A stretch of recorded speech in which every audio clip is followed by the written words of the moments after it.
Hey everyone. So, you're a Korean family and you've got your eyes set on Quebec? Well, you've come to the right place.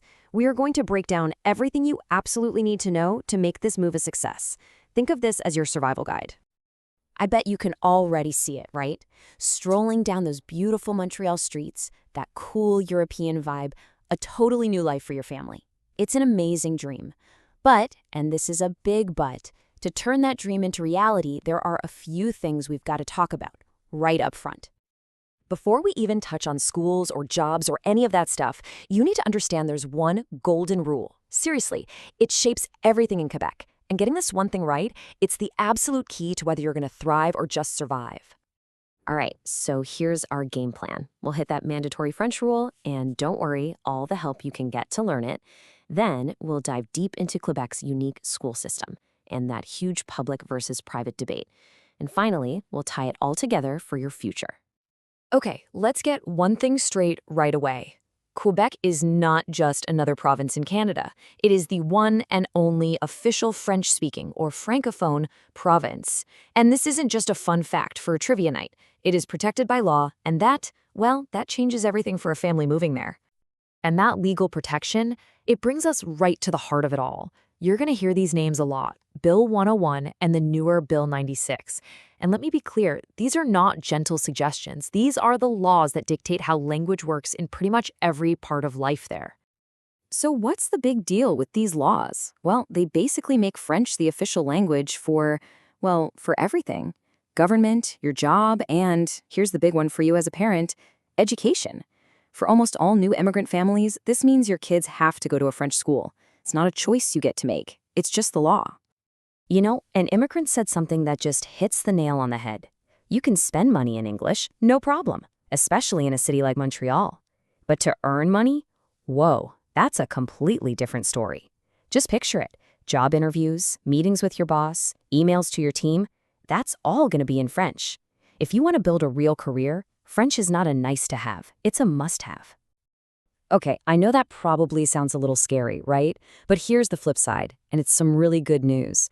The Quebec government gets it. They know this is a huge hurdle, so they've put together one of the best language learning support systems in the world. They don't just throw you in the deep end, they actually teach you how to swim. Seriously, just look at this. It's pretty incredible. The government pays you to learn French. I'm not kidding.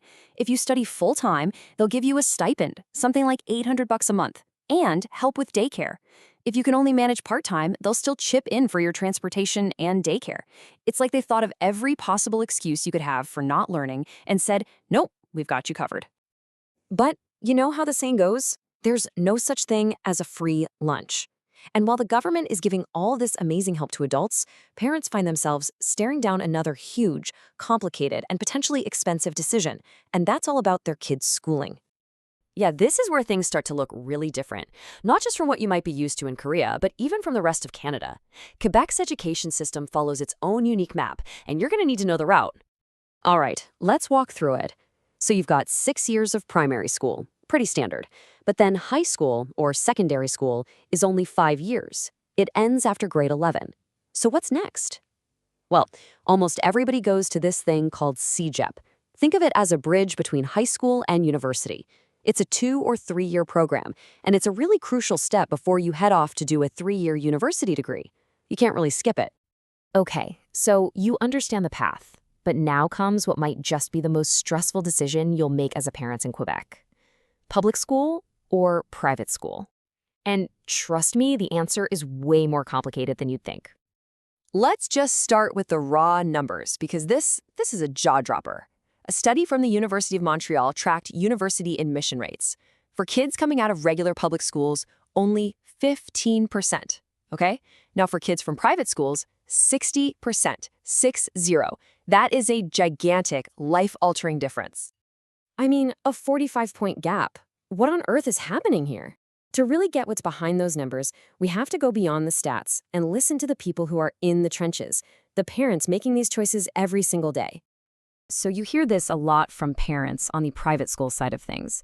They'll say, look, it's just a different world. The friends your kids make, the teachers, it's all different. And they're quick to point out that this isn't just for the ultra-rich. A lot of regular, middle-class Quebec families are sending their kids to private school. But then you've got the other side of the coin, the argument that, hey, it's the kid who makes the school, not the other way around. You know, a really driven, smart student is going to succeed no matter where they go. The building they're in doesn't determine their future. And this table really gets to the core of why this debate is so intense. Public schools are free, and you go to the one in your neighborhood. Simple enough. But private schools in Quebec get a ton of money from the government. That makes them way cheaper than in other places. We're talking maybe $500 a year. Plus, they have entrance exams to get in. So what happens? You get this filtering effect. A lot of the top students get pulled out of the public schools and into the private ones. And that's a big reason for that crazy gap we saw in the data. And listen to this story from one parent. It is, wow.